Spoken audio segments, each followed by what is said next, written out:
there are so many reasons why Egyptians are very concerned with the dam and also the river. The first thing is that they consider that the dam is going to change their hegemony. They consider that, which is in fact wrong. They consider that the dam is going to affect their existing hydropolitical position in the basin, their control. So this is misguided and also unhelpful position Egyptians have on the dam. The second thing is that the dam, I mean the river, in Egyptian history and in Egyptian domestic politics, as well as in Egyptian foreign policy, has been considered as very central.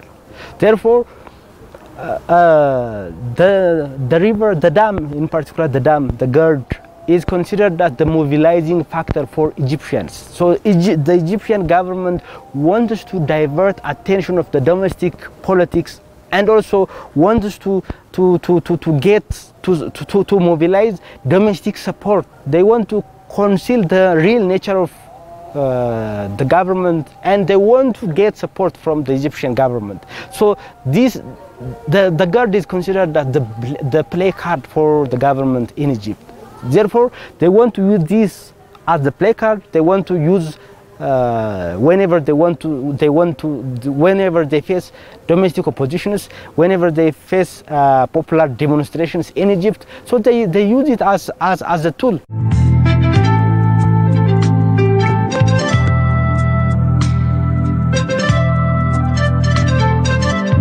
One of the things that made the Nile politics very complex is that strong global powers and regional powers are engaged and very strongly involved. Therefore, they do have interests. They do have strong positions. For instance, when we take the case of US has been a strong partner for Ethiopia and for Sudan, for Egypt, and also US has been active in the Nile politics since 1930s. For instance, in 1930s and in 1960s, the US has been active in the Blue Nile in Ethiopia. For instance, the US Bureau of Land Reclamation conducted a study on the basin to explore dams, I mean sites which are suitable for dams, and even in 1978-79, US was active with Egypt, and there was the Camp David Agreement. Since Camp David Agreement, which was conducted in 1979, Egypt has, US has been a strong supporter of Egypt when it comes to the Egypt's interest on the Nile River, and Egypt has been providing every year more than $2 billion of support for Egyptian military, and Egypt has been getting support, diplomatic support from USA, and this has something to do with US's interest to win the heart of Egyptians, so that Egyptians could support US's policy in the Middle East, not only in the Middle East but also in the Mediterranean Sea, in the Red Sea, and also in the northern Africa. So US has been biased towards Egypt, And when it comes to the World Bank, the other important actor is the World Bank. The World Bank has been active since the beginning of Nile Basin Initiative.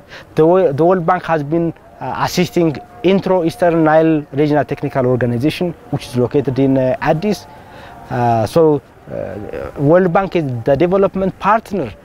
But the unfortunate thing with regarding to World Bank is that World Bank never supported Ethiopia to construct water infrastructure in the Blue Nile Basin, in the Nile Basin in Ethiopia. So World Bank is again biased towards Egypt.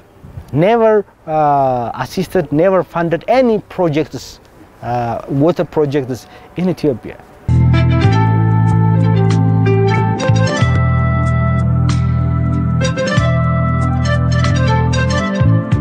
I will break down negotiation processes into three. The first phase was from the inception of the GERD to the signing of Declaration of Principles. In those phases, the three Raipanan states have been conducting so many negotiations, and the end result was very good. That was, they agreed on Declaration of Principles, they signed Declaration of Principles, and for the first time in the hydropolitical history of the Nile, Ethiopia, Egypt and Sudan signed treaties together and based on their willingness, and that produced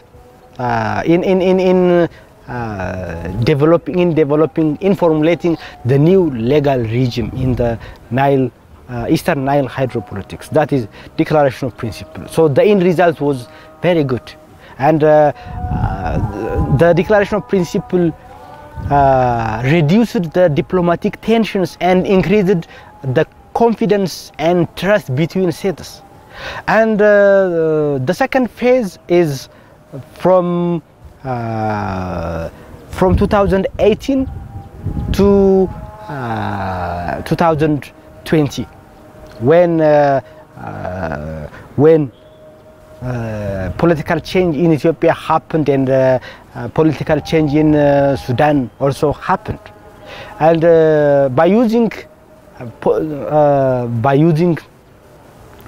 the new administration in Ethiopia, Egypt tried to manipulate the government in Ethiopia and tried to escalate diplomatic tension with regarding to the GERD. They tried to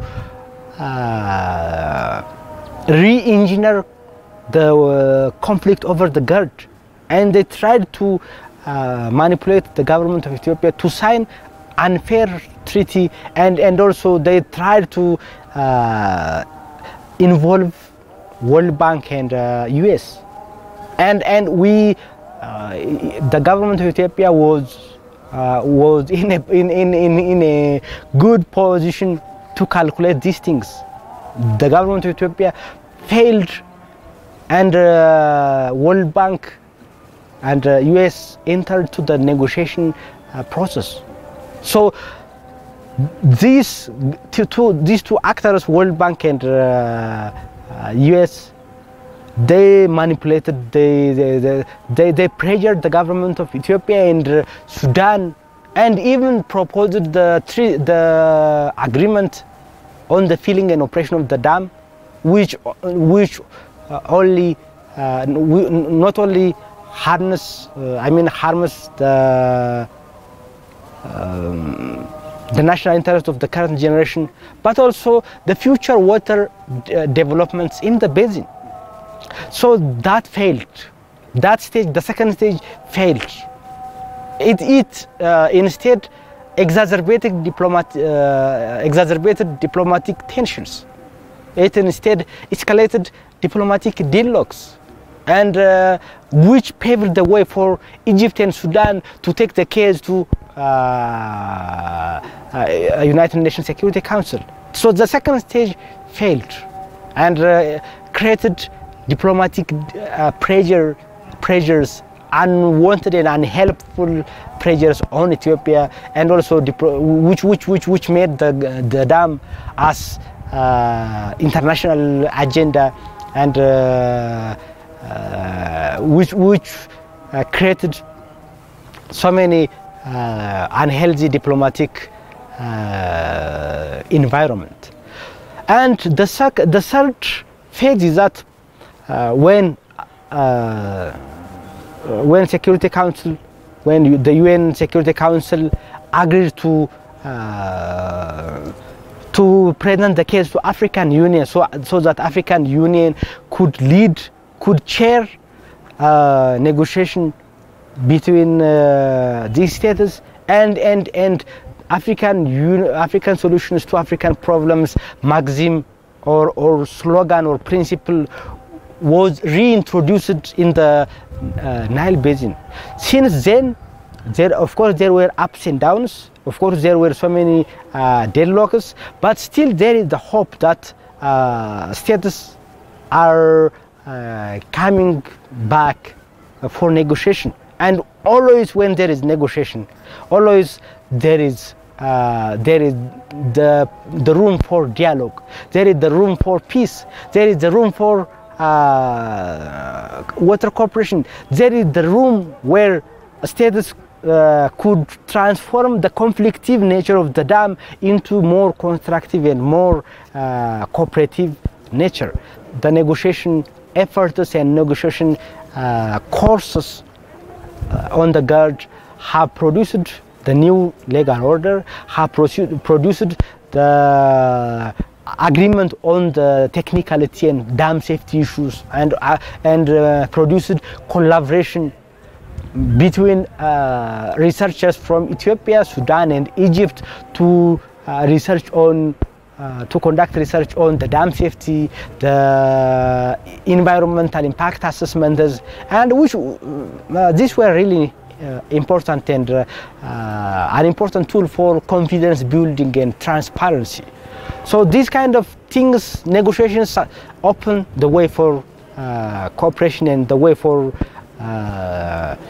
peace. And I hope the downstream states will get back to the negotiation track, and I hope African Union will succeed and make history by transforming the conflict over the Gulf to be more collaborative, to be more cooperative, and to be more peaceful, and to bring these states to integrate economically and at the end of the day politically.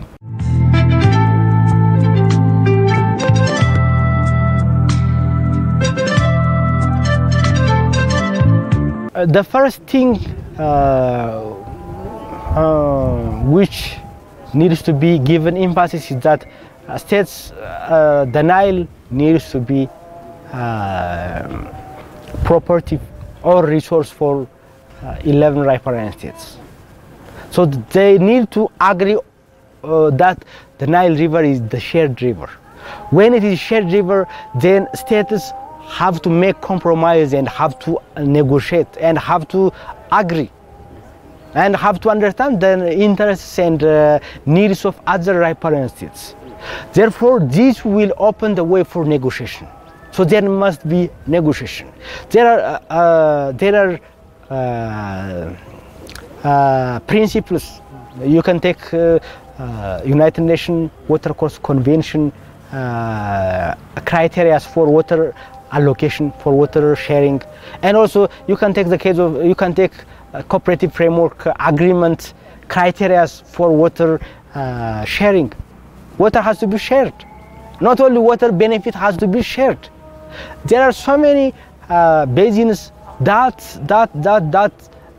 changed the conflict nature to be more harmonious, and two approaches, water sharing and benefit sharing approaches, have to be implemented simultaneously. There needs to be for this, there needs to be a comprehensive treaty. Without treaty, without guiding framework, states will stuck again to conflict. Whenever there are more water constructions, water infrastructural developments, then there will be more conflicts. There will be another conflict. Therefore, the remedy for this is that there needs to be a treaty. When there is a treaty, when states sign, ratify, in particular, the downstream states ratified the cooperative framework agreement, then we will have Nile Basin Organization or Nile Basin Commission. So Nile Basin River Commission will be in charge of allocating, managing and developing water of the Nile. So many conflicts we are experiencing right now will be reduced when we have River Basin Commission. And of course, the other thing is that there needs to be trust. Right now, states don't have trust. They don't trust each other. They don't not only trust each other, they don't trust data also. They don't share data. States has to start data. Right now, the downstream states require data from Ethiopia. They need Ethiopia to provide them its data, but they don't want to give them back their data to Ethiopia also. So it needs to be mutual data sharing scheme, and these things will open the way for transparency and confidence building. States have to provide accurate data. If they are providing false data, or if they are not providing, then there is no confidence, and there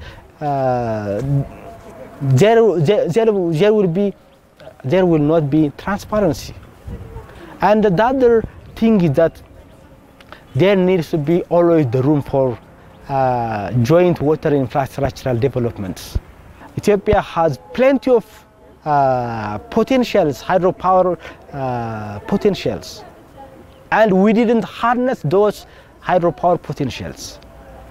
Egyptians need clean and renewable energy.